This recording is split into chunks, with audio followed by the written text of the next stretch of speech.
हमारे कोई और रिश्तेदार नहीं है, मैं किसी को नहीं जानता। आज तक मैंने शबीर को नहीं देखा, मैंने दुआ बेटी को नहीं देखा, मैंने जहीर को एक बार देखा है सिर्फ। निकाह कैसे करवा दिया मैंने? उस दिन मैं लाहौर में था ही नहीं, तो मैंने निकाह कैसे करवा दिया? तो भाई जिसने निकाह करवाया उसने नाम लिख दिया गुलाम मुस्तफ़ा। कौन है गुलाम मुस्तफ़ा? कौन नहीं है, नाम नहीं है। नहीं वो फार्म भी चोरी नहीं हुआ, मैं कहते कहीं रजिस्ट्रार ही नहीं हूँ।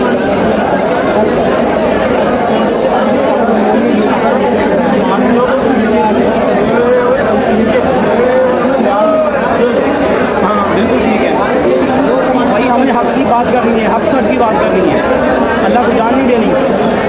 कब्र यहाँ पे तो चलो आ जाएंगे, कब्र में कौन जवाब देगा? नहीं, कब्र में कौन जवाब देगा?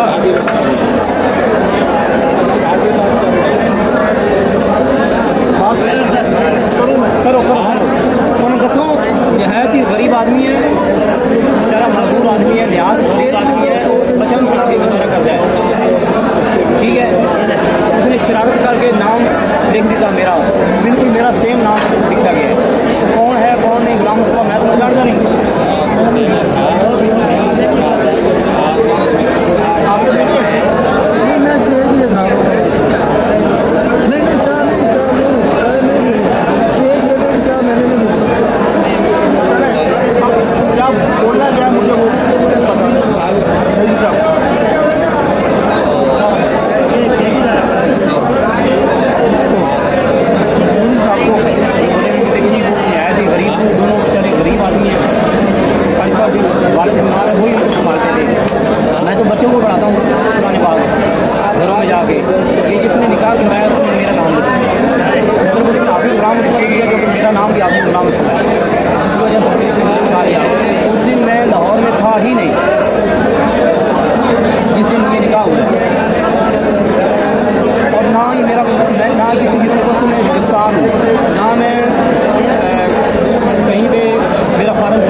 बिल्कुल तैयार है 110% देने वास्ते तैयार है बस ये भी उस बाद बयान तो बाद सानू हिफाजत नाल